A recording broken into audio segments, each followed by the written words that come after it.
नमस्कार, बहुत बहुत स्वागत। मैं हूं आपके साथ ऋतु ज्ञानवानी।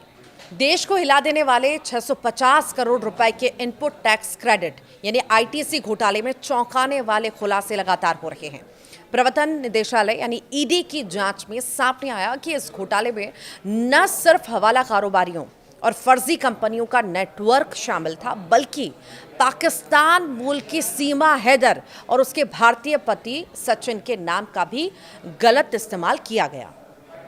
दरअसल बिहार के दरभंगा में रहने वाले दो भाई आशुतोष झा और विपिन झा इस फर्जीवाड़े के बड़े चेहरे बनकर सामने आए हैं।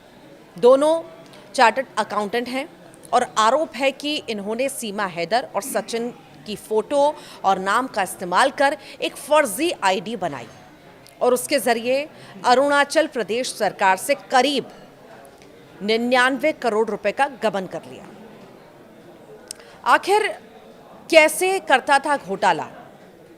ईडी की रिपोर्ट के मुताबिक घोटाले का खेल काफी बड़ा था।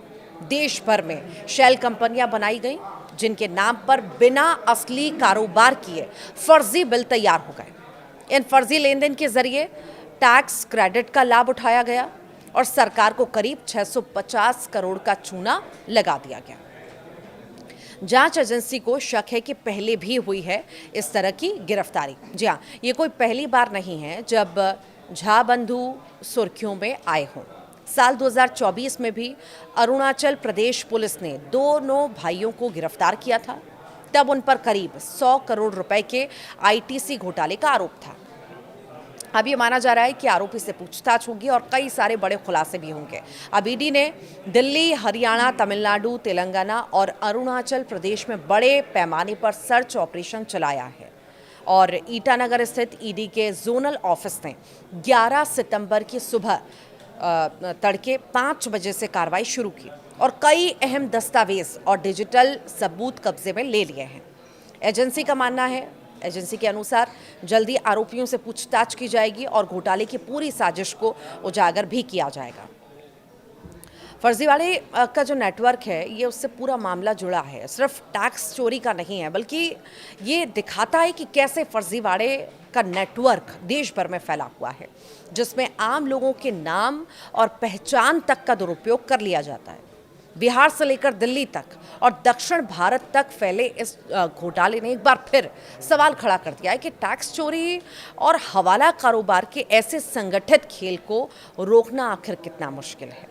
अब जब इन भाई बंधुओं की गिरफ्तारी हुई है तो ये भी देखना महत्वपूर्ण होगा कि इस पूरे मामले में और कितने बड़े बड़े चौंकाने वाले खुलासे होते हैं, इनके साथ और कितने लोग जुड़े हैं। चूँकि पहले ही मैंने जिक्र किया कि पहले भी एक मामले में ये गिरफ्तार हो चुके हैं, इनसे पूछताछ हुई है। 100 करोड़ का ये पूरा मामला था और अब इतने बड़े मामले का जब खुलासा हुआ है, 650 करोड़ का चूना जो है लगाया गया है सरकार को, तो इसमें गहनता से जांच पड़ताल होगी और अब प्रशासन, पुलिस, ईडी सब कोई जुटा हुआ है, चाहे बिहार हो, दिल्ली हो, सब जगह पर जहां पर इसके नेटवर्क फैले हुए हैं वहां तक ये टीम पहुंचेगी, गहनता से जांच पड़ताल करेगी और ये माना जा सकता है कई सारे ऐसे नाम होंगे जो चौंकाने वाले होंगे। इनकी मदद जो कर रहे हैं वो भी कहीं ना कहीं बहुत जल्द सामने आएंगे।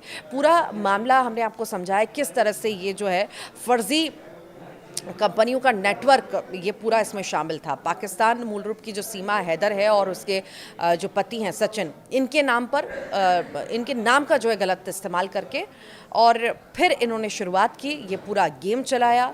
ये दोनों भाई दरभंगा के रहने वाले हैं, आशुतोष झा नाम है, विपिन झा नाम है और ये बड़े चेहरे बताए जा रहे हैं। दोनों सीए भी हैं, पढ़े लिखे हैं और आप सोचिए कि अपनी पढ़ी लिखी लाइन छोड़ करके इन्होंने ये इतना बड़े फर्जीवाड़े का रास्ता चुना और वो रास्ता चुनकर इतना बड़ा चूना जो है सरकार को लगाया, करोड़ों का चूना लगाया। अब जब खुलासा हुआ है कि इतना बड़ा चूना लगाया गया है तो अब ये देखना होगा इस मामले में क्या कुछ होता है। सीमा हैदर और सचिन की फ़ोटो का, नाम का इस्तेमाल करके ये फर्जी आईडीज़ इन्होंने बनाई और उसी के ज़रिए जो है अरुणाचल प्रदेश सरकार से करीब 99 करोड़ रुपए का गबन इन्होंने कर लिया था। ये गिरोह बहुत सक्रिय था और अलग अलग तरह से जो है ये पूरे घटनाक्रम को अंजाम देता था और ये काफ़ी बड़ा खेल जो है बताया जा रहा है ईडी के मुताबिक। देश भर में शेल कंपनियां बनाई गई इनके द्वारा और जिनके नाम पर बिना जो है असली कारोबार किए फर्जी बिल तैयार कर दिए गए, फर्जी लेन देन के जरिए टैक्स क्रेडिट का लाभ भी उठा लिया गया। सरकार को इससे 650 करोड़ का चूना लगा है। अब देखना होगा जब जांच एजेंसी पूरी तरह से इनसे पूछताछ करेगी, और शक भी है जांच एजेंसी को कि पहले भी इनकी गिरफ्तारी हुई, जब जांच पड़ताल की तो कई सारे खुलासे हुए। अब जब इनकी गिरफ्तारी हुई है तो ये माना जा सकता है कई बड़े खुलासे इनसे पूछताछ में होंगे। अब देखने वाली बात होगी ये जो फर्जीवाड़े का खुलासा हुआ है इसमें आगे क्या कुछ निकल करके सामने आता है। आप क्या सोचते हैं ज़रूर बताइएगा कमेंट बॉक्स में। नमस्कार।